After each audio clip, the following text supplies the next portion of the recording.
What is up, guys? We are live. Welcome to this week's live. Let me know if you can hear me in the comments, if you can hear me all right. Got a new place that we're in, so I just want to make sure the Wi-Fi is working and everything. If you're watching this, just give me a holler in the comments or just give me a heads up. Cool. So in this week's live, I want to talk about a few things. We're going to talk about time, right? It's probably the biggest objection that I hear often in terms of like wanting to get in shape, and the biggest hurdle that's in the way, right? So we've all been there, that feeling when, it seems like there's not another minute in the day that you can spare, right? Because you're running at 1,000,000 miles per hour. You're tired. At the end of the day, you just want to check out, right? Fitting in a workout, eating healthy, all those things, they seem more and more impossible the busier you get, right? And it's true. It does make it way more difficult, right? So if that sounds familiar, strap in for this one. I'm going to break down the ultimate badass fitness blueprint for the calendar challenge. Okay. So, and I guarantee you, with these little tips I'm going to go over with you, these are things that I've seen in real time. I have real-time data.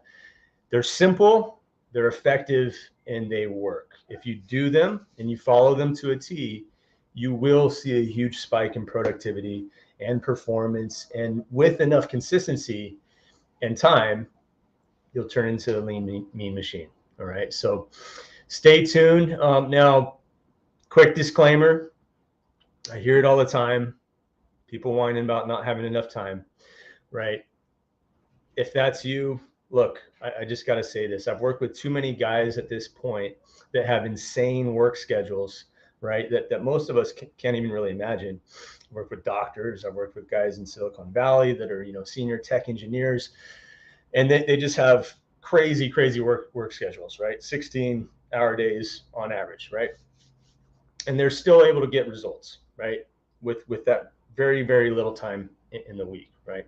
So especially if you're on your own boss, right? If you're an entrepreneur, right? You really don't have a whole lot of excuses. You're the master of your schedule. So before I get into any of these tips or time-saving methods, here's the thing. If you value it, if you value your health and being in top shape enough, you will make time. It is that simple. It is a simple choice. It's very black and white. Okay, now I'm going to show you how to make that as easy and as smooth as possible. Okay, so don't worry about writing down notes in this. If you want to do a deeper dive, I create articles every week that go along with these lives.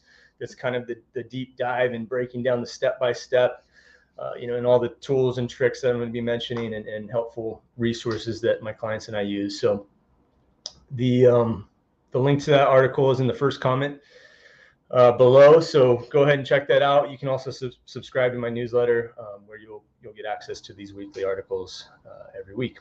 Okay, so let's crack straight into the good stuff. First up, a very simple and well-known tool, the Pomodoro technique. Okay, you've probably heard about it before. It's not a secret Italian recipe.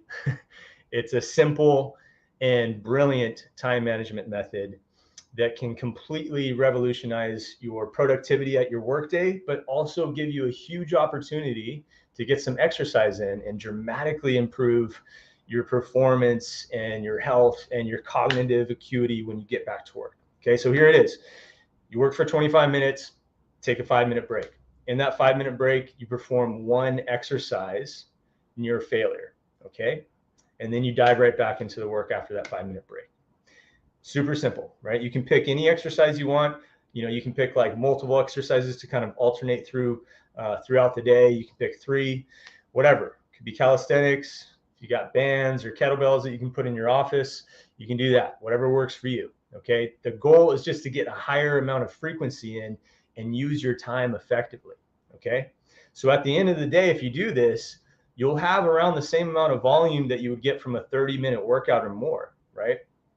You can get up to like 20 sets per muscle group a week by doing this. And I've done this myself. I was really, really busy for a season, about a year ago. And I did this for 6 months and I got really freaking strong and I got a lot done in my business. So it was a win-win-win, right?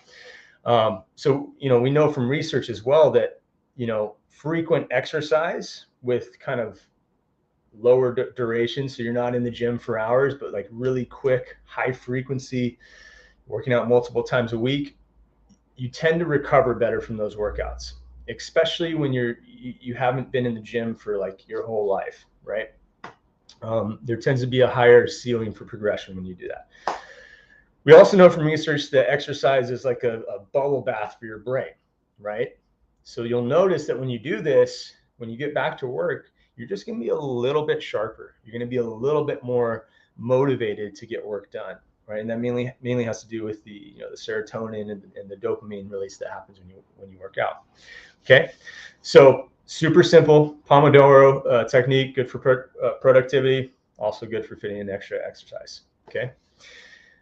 Second, next up, we got HIIT, high intensity interval training. If you're pressed for time and you want results, this is it. Okay, just forget about any other way of doing your workouts. This is really going to be it. Okay, when you have the 20 to 25 minutes to spare, this is going to be the biggest bang for your buck.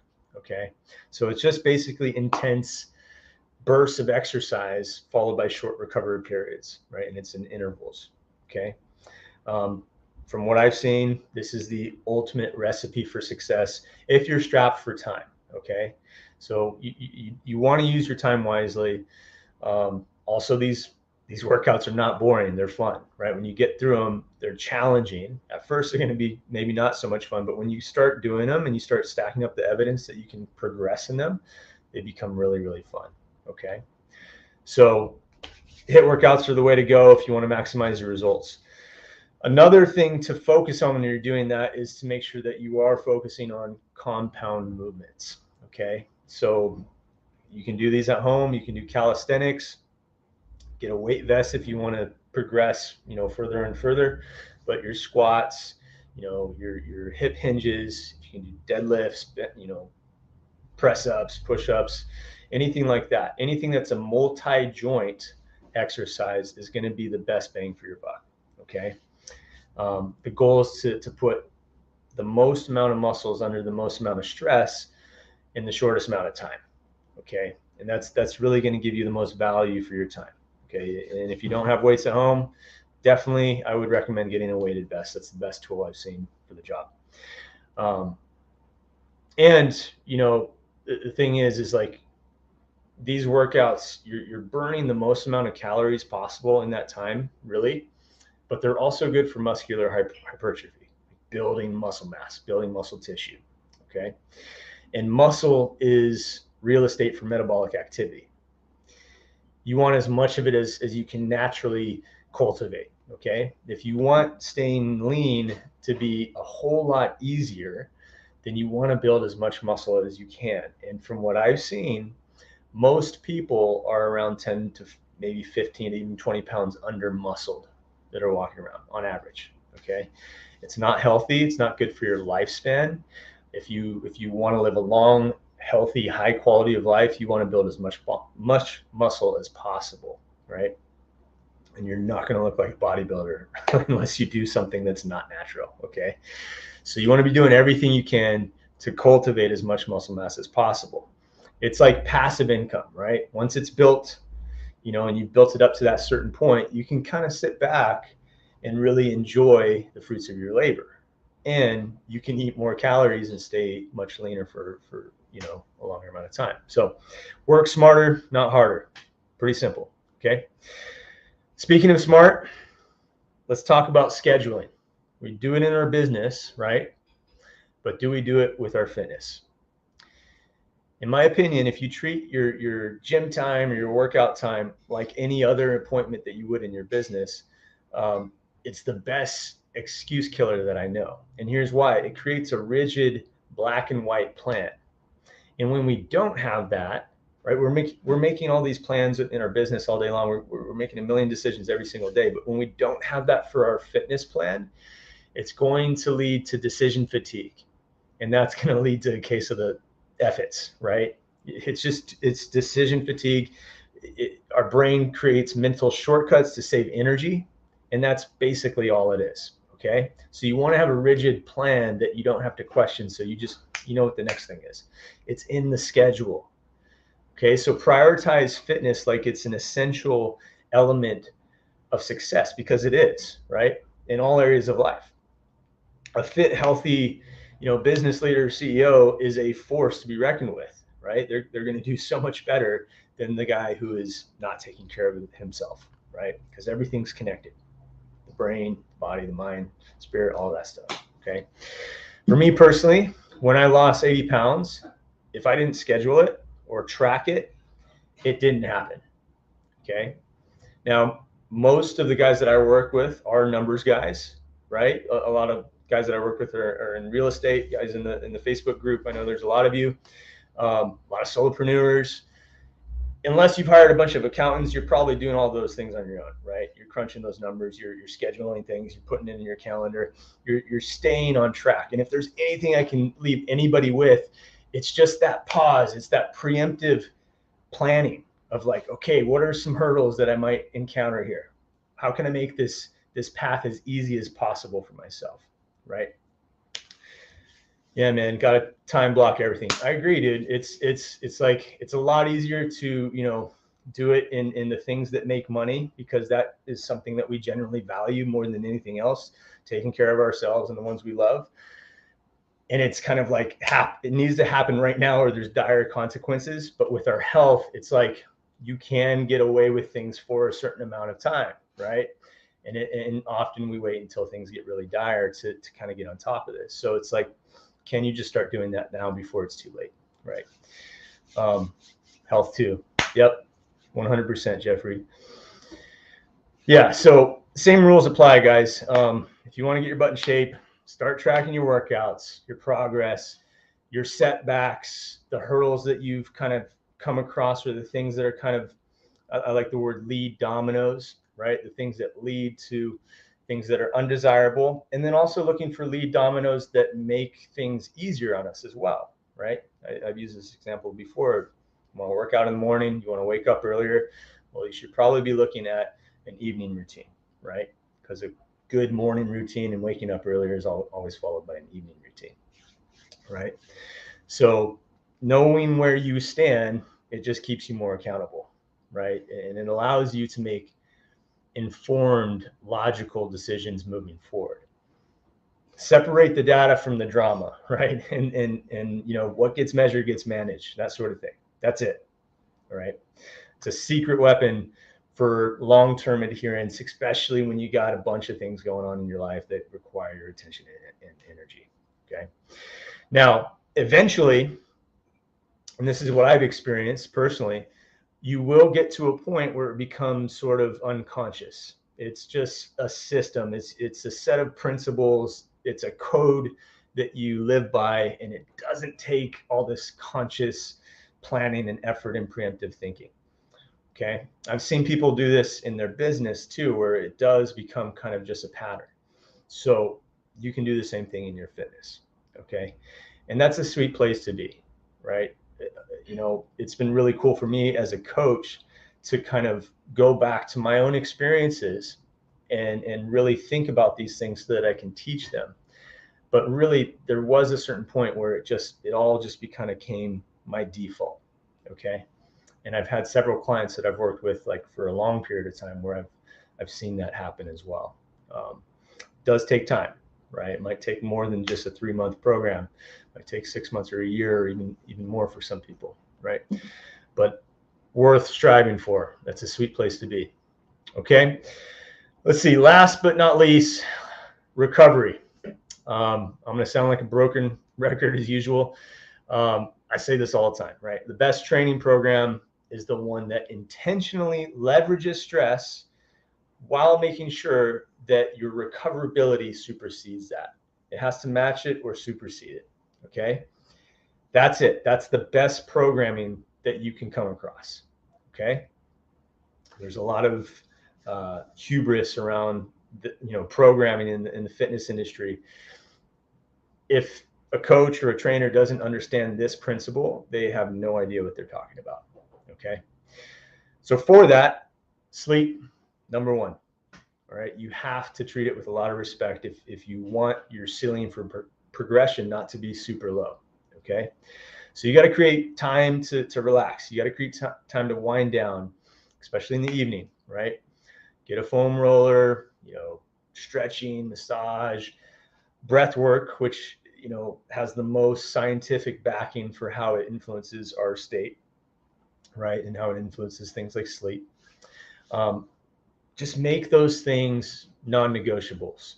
Okay, they may not seem as important as like how many calories you're eating or how many reps you did in the gym. In my opinion, they're far more important for the long run. Okay, they can cortisol, stress, all these things, they really can be a big player on how easy or how efficient you respond to diet and exercise, essentially. Okay, so don't underestimate the power of recovery when it comes to driving results. It's a huge component that a lot of people overlook. Okay, and in my opinion, it's often the missing ticket in most programs, and it's why you see so many people do the yo-yo thing, right? They just beat themselves into oblivion. Sure, they get a decent before and after, but they're not focused on recovery. And then what happens? The body's stressed out, they're freaked out, their physiology is doing all this weird stuff. Their basal metabolic rate is tanked, their testosterone is downregulated, and then they just stress eat and gain all the weight back. Okay. So if you want to keep your results, recoverability. Okay.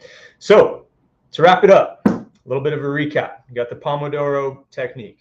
Okay. It's going to boost productivity. It's also going to make the most out of your time. If you're really pressed for time, you don't even have time for a 20-minute HIIT workout. You can fit it in that 5-minute break after that 25-minute work session when your Pomodoro app goes off. Okay. And again, that alone is enough volume throughout the week to lead to some incredible results in muscle growth and just overall caloric burn. Okay. Calories out. Number 2, HIIT workouts, high intensity interval training. Okay. It's going to deliver the fastest results and probably be the most efficient work that you can do when you're strapped for time. Okay. 2 to 3 times a week. If you're doing the Pomodoro thing, you can do maybe 2 to 3 HIIT workouts on top of that. That is plenty. You do not need more than that. Okay. It's one of the sneakiest ways that I know of, other than walking and getting your step count up, for losing weight. Okay.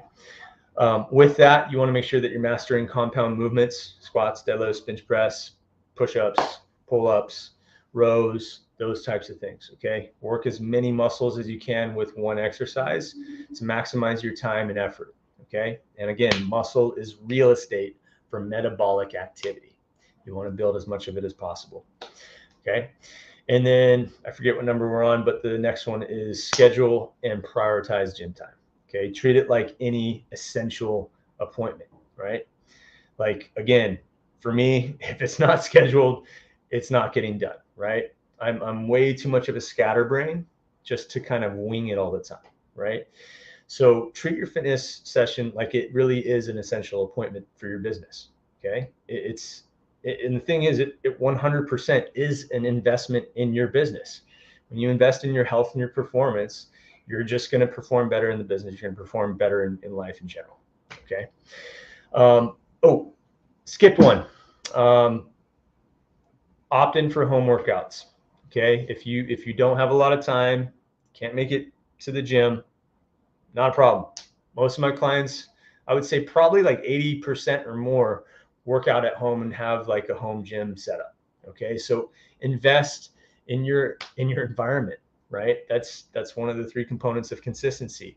Environment is a huge component that's going to lead you to be more consistent. So hack your environment to make it as supportive as possible. Invest in a home gym, put your money where your mouth is, get some skin in the game, make it so that it's hard to fail. When you got to walk by a home gym, it's going to be staring you at the face every single day, right? Best tools for the job that I've seen: weight vests, resistance bands, kettlebells. If you're patient and you learn the right technique, they can be an incredible tool. I would highly recommend working with somebody who knows how to use them well, and is certified in kettlebell training. Gymnast rings are excellent as well. If you got a place to hang them up, or if you can just get one of those little door hangers, you're good, right? And I'm going to provide links to my favorite ones and the ones that my clients and I have kind of trialed, and the ones that we've kept that really outshine the rest. So I'll link those in the article as well. Also, delegate the process. Okay, if you can, right? If you really are strapped for time, see what you can delegate or automate. Maybe it's considering a meal service, right? Maybe it's just one meal out of the day, lunch, right? So you don't have to worry about it. You just got 5 lunches to go for each week. Save yourself the time and energy. You got better things to do, right? Fitness apps, if you can, look into some of those. There's some really good ones. I have a 21-day fat loss performance challenge. It's completely automated. It's got home workouts, all of that. It's got recipe guides, nutrition hacks, that sort of thing. It costs $12. It's basically free. That's what it costs basically to run it. And if you do it, you will get results. It's a 21 accelerated fat loss challenge. You got like 2 to 3 home workouts each week, and nutrition guides and that sort of thing. There's other really good apps out there as well. The guys from Mind Pump, I think they do a great job. They're definitely go-to in terms of what the right information is. Just reading some questions here. We got 100%. I budget time for the gym or a 1 mile walk morning before work. Then I work another mile. There you go. Again, if you value it, you're going to make the time for it, right? I had a guy who worked as a senior tech engineer in Silicon Valley. He literally worked 16 hours a day. He would wake up, start going away coding on his computer. He's managing people and everything, and he, often would like fall asleep at the computer. Making those non-negotiables is everything. Okay, so he basically just had like a calisthenics tower, and he just made a non-negotiable. He's going to hit that thing, pull-ups, push-ups, rows, squats, and he had some dumbbells every day before work, and it was a game changer, right? Again, guys, all of the tools that I listed as well today, they're in the article that I listed in the first challenge. That's the deep dive. You can subscribe to those if you want. If you like to kind of nerd out on the specifics and get the step-by-step breakdown. And then finally, the last one, prioritize recovery. Recovery is arguably more important than the intentional stress that you leverage through exercise. Okay. A lot of guys I see they just go out at full Spartan mode, and they're taking 2 steps forward, 1 step back, right? And for myself, when I actually noticed the best results is when I left a lot of room for recovery, and I was focused on the things that led to higher recovery so that I could intentionally leverage more stress, right? That's really the ticket for the long term. If you want to stick at this for the long term and kind of really get to that like high level of sustainability, right? It's essential. It's essential if you don't want it to be a phase every single time, right? And do the yo-yo thing. Okay. All right, so that's it for today. If there are no questions in the chat, I'm going to hop off. Feel free to drop any questions here while I'm wrapping up, and I'll make sure to answer them. Guys, it really is this simple.